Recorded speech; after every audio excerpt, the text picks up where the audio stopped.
بسم اللہ الرحمن الرحیم۔ السلام علیکم۔ بنی اسرائیل کون ہیں؟ معزز سامعین، آج کی اس خاص ویڈیو میں ہم آپ کو بتائیں گے کہ ارض فلسطین کو لے کر بنی اسرائیل مسلمانوں کے ساتھ لڑائی کیوں کرتے ہیں، اصل جنگ کیا ہے اور اس کا اصلی پس منظر کیا ہے۔ معزز سامعین، بیت المقدس تین مذاہب کے لیے مقدس جگہ ہے۔ مسلمانوں کے لیے قبلہ اول، عیسائیوں کے لیے حضرت عیسیٰ علیہ السلام کی جائے ولادت اور یہودیوں کے لیے ہیکل سلیمانی کی حیثیت رکھتا ہے۔ قصے کا آغاز کرتے ہیں اللہ تعالیٰ کے برگزیدہ پیغمبر حضرت ابراہیم علیہ السلام سے، جن کے دو بیٹے تھے، حضرت اسماعیل علیہ السلام اور حضرت اسحاق علیہ السلام۔ یہیں سے کہانی شروع ہوتی ہے اسرائیل کی۔ اسرائیل یعنی اللہ کا بندہ، اور یہ لقب حضرت یعقوب علیہ السلام کو دیا گیا۔ حضرت یوسف علیہ السلام جب کفیل مصر بنے تو آپ کو حکم ہوا کہ اپنے تمام خاندان یعنی آل یعقوب کو مصر بلایا جائے، اور مصر کی سرزمین کا ایک مخصوص حصہ ان کے لیے مختص کیا گیا، اور اللہ تعالیٰ کی طرف سے کہا گیا کہ اے آل یعقوب، اس سرزمین میں تمہارے لیے برکتیں ہیں۔ حضرت یوسف علیہ السلام کے 12 بھائی تھے، اس لیے اللہ تعالیٰ نے ان کے لیے 12 چشمے جاری کیے، اور یوں اس سرزمین کا نام حضرت یعقوب علیہ السلام کے لقب سے اسرائیل پڑ گیا، جسے آج یروشلم بھی کہا جاتا ہے۔ آپ علیہ السلام کی نسل سے کم و بیش 70,000 انبیاء کرام آئے۔ حضرت یوسف علیہ السلام کے بھائی یہودا کی نسل آگے بڑھی تو ان میں سے آنے والے تمام بنی اسرائیلی یہودی کہلانے لگے۔ وقت گزرتا گیا اور حضرت موسیٰ علیہ السلام کا دور آیا۔ جب فرعون نے موسیٰ علیہ السلام اور اس کے ساتھیوں پر مصر کی سرزمین تنگ کی تو آپ علیہ السلام بنی اسرائیل کو لے کر وہاں سے نکل پڑے۔ اسی دوران بنی اسرائیل پر اللہ تعالیٰ کی بہت سی کرم نوازیاں بھی ہوئیں، جن میں من و سلوہ، چشموں کی بہتات، مچھلیوں کے شکار کا ذکر قرآن پاک سے ملتا ہے۔ ہمیں ایک گائے کا ذکر بھی ملتا ہے، جس کے لوتھڑے سے مردے نے اللہ کے حکم سے زندہ ہو کر اپنے قاتل کا نام بتایا تھا۔ اس گائے کی نشانیاں اللہ تعالیٰ نے قرآن پاک میں بیان فرمائی ہیں، جو کہ ایک سرخ مائل رنگت کی گائے تھی، اور ایسی گائیں آج بھی یہودیوں کے نزدیک مقدس مانی جاتی ہیں۔ معزز سامعین، حضرت موسیٰ علیہ السلام کے بعد دیگر نبی آئے۔ اسی دوران حضرت موسیٰ علیہ السلام اور ان کے دور کے کچھ واقعات، تورات، من و سلوہ کا کچھ حصہ بنی اسرائیل نے ایک صندوق میں محفوظ کر لیا۔ یہ اللہ کی طرف سے حضرت آدم علیہ السلام کو دیا گیا ایک خاص صندوق تھا، جس میں نسل در نسل نبیوں کے پاس چیزیں جمع ہوتی رہی، جسے قرآن میں تابوت سکینہ کے نام سے پکارا گیا ہے، اور یہ یہودیوں کو اپنی جان سے زیادہ عزیز ہے۔ حضرت داؤد علیہ السلام نے جب جالوت کو ہرا کر اس سے تابوت سکینہ حاصل کر لیا تو یوں بنی اسرائیل نے انہیں نبی تسلیم کر لیا۔ حضرت داؤد علیہ السلام نے اس صندوق کی حفاظت کے لیے ایک ہیکل تعمیر کروانا شروع کیا، جو حضرت داؤد علیہ السلام کی زندگی میں مکمل نہیں ہو سکا۔ بعد ازاں ان کے بیٹے حضرت سلیمان علیہ السلام نے جندوں کی مدد سے اس کو مکمل کروایا، اور اس دوران حضرت سلیمان علیہ السلام کی وفات ہو گئی۔ اسی وجہ سے اسے ہیکل سلیمانی کہا جاتا ہے۔ اس کے بعد بابل کے بادشاہ بخت نصر نے اسرائیل پر حملہ کیا اور ہیکل سلیمانی کو گرا دیا، اور تابوت سکینہ بھی اپنے ساتھ ہی لے گئے۔ سائپرس دی گریٹ نے دوبارہ یہ شہر حاصل کیا اور یہودیوں کو دوبارہ یہاں آباد کیا، اور تابوت سکینہ کو بھی واپس لایا گیا۔ ہیکل سلیمانی ایک دفعہ پھر تعمیر کیا گیا۔ پھر وقت گزرا اور حضرت عیسیٰ علیہ السلام کی آمد ہوئی، جنہیں نعوذ باللہ یہودیوں نے دجال، ناجائز اور کیا کیا القابات دیے۔ یہاں سے یہودیوں سے 2 الگ قومیں ہو گئی، ایک یہودی اور دوسرے عیسائی۔ یہودیوں نے سازش کر کے حضرت عیسیٰ علیہ السلام کو صلیب پر چڑھانا چاہا، لیکن اللہ تعالیٰ نے انہیں اپنے پاس بلا لیا۔ اس کے بعد یہودیوں اور عیسائیوں میں کئی چھوٹی موٹی جنگیں ہوئیں۔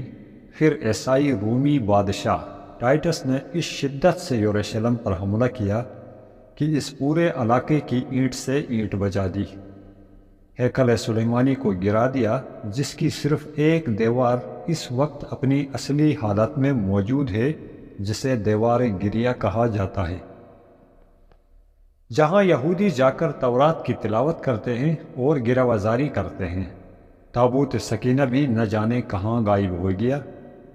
ٹائٹس کے حملے کے بعد یہودی آخری نبی کے انتظار میں تھے، کیونکہ اللہ پاک کا ان سے وعدہ تھا کہ انہیں پھر عروج بخشا جائے گا۔ اس وعدے کا ذکر سورہ البقرہ میں موجود ہے۔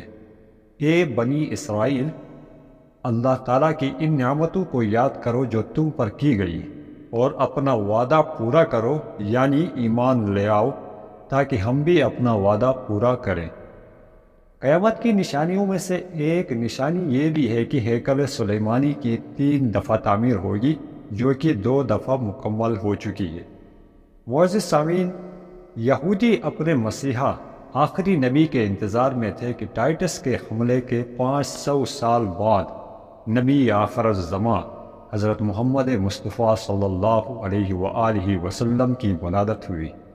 یہاں یہودیوں کو بہت بڑا جھٹکا لگا کہ سارے نبی حضرت اسحاق علیہ السلام کی نسل سے آئے تھے، تو آخری نبی حضرت اسماعیل علیہ السلام کی نسل سے کیوں کر آ گئے، اور انہوں نے ایمان لانے سے انکار کر دیا۔ مسلمانوں کے لیے بھی وہ انبیاء ہی کی نشانی تھے، اس لیے ہیکل سلیمانی کو بیت المقدس کا نام دیا گیا۔ اسلام کے ابتدائی دنوں میں یہودیوں کو قائل کرنے کی خاطر بیت المقدس کی جانب منہ کر کے نماز ادا کرنے کا حکم ہوا، کیونکہ یہودی اسی طرف منہ کر کے عبادت کیا کرتے تھے۔ 17 ماہ بعد ہماری عبادت کا رخ بیت المقدس سے بیت اللہ کی جانب کیا گیا، کیونکہ مسلمانوں کا شروع سے قبلہ اول وہیں رہا ہے، جسے پہلے حضرت آدم علیہ السلام اور پھر حضرت ابراہیم علیہ السلام نے تعمیر کیا تھا۔ حضرت عمر رضی اللہ عنہ کے دور میں اسرائیل یعنی آج کے یروشلم پر عیسائیوں کا قبضہ تھا۔ المقدس یعنی احاطے میں انہوں نے گرجا گھر تعمیر کیا ہوا تھا، اور عین تابوت سکینہ والی جگہ پر وہ گند پھینکا کرتے تھے، اور اس سے یہودیوں کی نفرت میں مزید اضافہ ہوتا تھا۔ یروشلم کی فتح کے وقت جب حضرت عمر رضی اللہ عنہ وہاں گئے تو عیسائیوں پر برہم ہوئے، وہاں صفائی کروا کر مسجد تعمیر کروائی، اور قرآن میں موجود معراج والے واقعے کی نسبت سے اس مسجد کا نام مسجد اقصی رکھ دیا گیا۔ یہودیوں کو دیوار گریا کے احاطے تک آنے کی اجازت دی گئی۔ خلافت عباسیہ تک یروشلم ایک مسلم شہر رہا۔ اس کے بعد عیسائیوں نے دوبارہ یروشلم پر حملہ کر کے اس پر قبضہ کر لیا۔ بعد ازاں صلاح الدین ایوبی نے عیسائیوں کے خلاف 50 سے زائد جنگیں کر کے بیت المقدس کو دوبارہ حاصل کیا، اور یوں پھر 700 سال تک یہ خلافت عثمانیہ کے زیر سلطنت رہا۔ یہودیوں کو بھی دیوار گریا تک اپنی مذہبی اقدامات کی آزادی رہی، اور یوں آہستہ آہستہ یروشلم میں آباد ہونا شروع ہو گئے۔ اس دوران میں کئی بار انہوں نے خلافت عثمانیہ کے سلطان کو پیسوں کے عوض یروشلم انہیں سونپنے کا لالچ بھی دیا، لیکن ناکام رہے۔ اور پھر دوسری جنگ عظیم میں عیسائی سپاہی ہٹلر نے چن چن کر یہودی مارا۔ قریب 60 لاکھ کے قریب یہودیوں کا قتل عام کیا گیا، اور یہ در بدر بھاگنے پر مجبور ہو گئے۔ اسی دوران انہیں یہ اندازہ ہو چکا تھا کہ اب انہیں خود اپنی پہچان بنانی ہے، اور بائبل میں موجود یہودیوں کے آخری خروج سے قبل والی کئی نشانیاں بھی ظاہر ہو چکی تھیں، اور وہ یہ تسلیم کر چکے تھے کہ ان کا آخری مسیحا اب دجال ہوگا، جس کی بدولت وہ پوری دنیا میں حکمرانی کریں گے۔ انہوں نے برطانیہ سے ساز باز کر کے خود کو الگ ریاست تسلیم کروا لیا۔ یوں بنی اسرائیل باقاعدہ ایک ملک کی صورت میں دنیا کے نقشے پر دوبارہ آئے۔ پھر آہستہ آہستہ انہوں نے فلسطین اور دیگر مصری علاقوں پر بھی قبضہ کر لیا۔ عرب ممالک اسرائیل کے خلاف جنگ پر آئے، لیکن اس وقت تک یہ خود کو اتنا مضبوط کر چکا تھا کہ عرب ممالک کو ایک چھوٹے سے ملک سے منہ کی خانی پڑی۔ عیسائیوں نے بھی دیکھ لیا کہ اب ان سے لڑ کر کچھ وصول نہیں ہونا۔ باقاعدہ گرجا گھروں میں پادریوں نے تقریبات منعقد کی اور یہودیوں کے لیے عام معافی کا اعلان کیا۔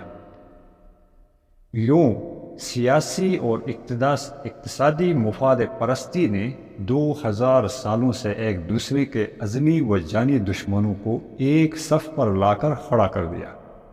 اور قرآن کریم کی یہ بات بھی سچ ہو گئی کہ یہود و نصارہ ایک دوسرے کے دوست ہیں، یہ مسلمانوں کے دوست نہیں ہیں۔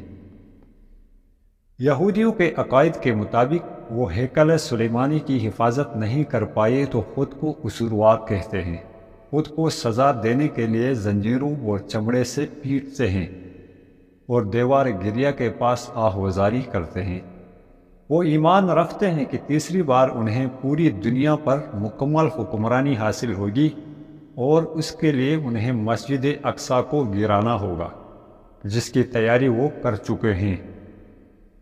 کب سے مسجد اقصی کے نیچے بارودی سرنگیں بچھا دی گئی ہیں اور اس کے بعد ہیکل سلیمانی کی تعمیر کر کے تابوت سکینہ کو لا کر وہاں رکھنا ہے۔ لیکن مسئلہ تھا سرخ گائے کا، کیونکہ ان کے عقیدے کے مطابق وہ ابھی ناپاک ہیں اور جب تک پاک نہیں ہو جاتے ہیکل سلیمانی تعمیر نہیں کر سکتے، اور پاک ہونے کے لیے سرخ گائے کی قربانی دینا لازمی ہے۔ وہ گائے جس کی نشانیاں قرآن پاک میں بیان کی گئی ہیں، جو اس وقت انہیں ڈھونڈنے میں مشکل ہوئی، اب بھی 100 سال تک وہ ایسی گائیں تلاش کرتے رہے۔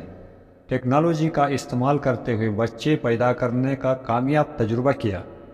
انہوں نے پھر اس تجربے کی بدولت ویسی نشانیوں والی گائے پیدا کرنے کی کوشش کی، لیکن ناکام رہے۔ 2019 میں ایک امریکی ریاست سے 5 عدد ایسی گائیں انہیں مل گئی جن کے جسم پر سرخ رنگ کے علاوہ کوئی اور بال نہیں تھا۔ انہیں کبھی کام کے لیے استعمال نہیں کیا گیا تھا۔ اگلی نشانی کہ ان پر کسی بیماری کا اثر نہیں ہونا چاہیے۔ پوری دنیا میں کووڈ پھیلا کر مختلف جانوروں کے ساتھ انہیں بھی ٹیسٹ کیا گیا اور ان پر اس بیماری کا کوئی اثر نہ ہوا۔ اپنی مرضی کے ڈاکٹر، انجینئر بچے پیدا کرنا، 9D ٹیکنالوجی کی مدد سے ایک جگہ ہوتے ہوئے کئی جگہ موجود رہنا، اپنی مرضی کے موسم بنانا، جب چاہو بارش ہو جب چاہو دھوپ، چند دنوں میں پوری دنیا گھوم لینا، یہ سب دجالی نشانیاں ہیں جو آج کے دور میں کوئی مشکل کام نہیں ہے۔ ہمارے اسلام میں بتائی گئی قیامت کی نشانیوں کی انہوں نے اچھی تیاری کر لی ہے۔ برکت کے درخت لگا دیے ہیں جو انہیں پناہ دیں گے۔ باب اللد، جس جگہ احادیث کے مطابق دجال کا حضرت عیسیٰ علیہ السلام کے ہاتھوں قتل ہونے کا ذکر موجود ہے، اس جگہ وہ دجال کے فرار کے لیے ایئرپورٹ بنا چکے ہیں۔ یہ سب تو قرب قیامت کی نشانیاں ہیں اور ہیکل سلیمانی نے بھی بن کر رہنا ہے۔ پھر اصل جنگ کیا ہے؟ اصل جنگ عقائد کی ہے۔ ہم اپنے عقائد اس قدر کمزور کر چکے ہیں کہ نماز پڑھیں یا نہ پڑھیں ہمیں فرق نہیں پڑتا۔ اپنے بہن بھائیوں کا حق کھا کر خوشی محسوس کرتے ہیں اور فرقوں کے خرافات میں الجھے ہوئے ہیں۔ فلسطینیوں کے لیے سوائے دعا اور احتجاج کے ہم کر بھی کیا سکتے ہیں؟ کیا ہم اپنے عقائد کے اتنے مضبوط ہیں کہ ڈالر کے بہکاوے میں نہ آئیں؟ کیا ہم یہودیوں کے مقابلے میں نکلنے والے خراسانی مجاہدوں کی لسٹ میں آتے ہیں یا بس سوشل میڈیا کے تماشائی ہیں؟ اگر آج دجال ظاہر ہو جائے گا تو توبہ کا دروازہ بند ہو جائے تو ہماری آخرت کا کیا ہوگا؟ سوچ کر ضرور جواب دیجیے گا۔ محترم ناظرین، اگر یہ کہانی آپ کو اچھی لگی تو چینل کو ضرور سبسکرائب کر لینا۔ انشاءاللہ ملتے ہیں نیکسٹ ایک اچھی ویڈیو کے ساتھ، تب تک اپنا خیال رکھنا۔ اللہ نگہبان۔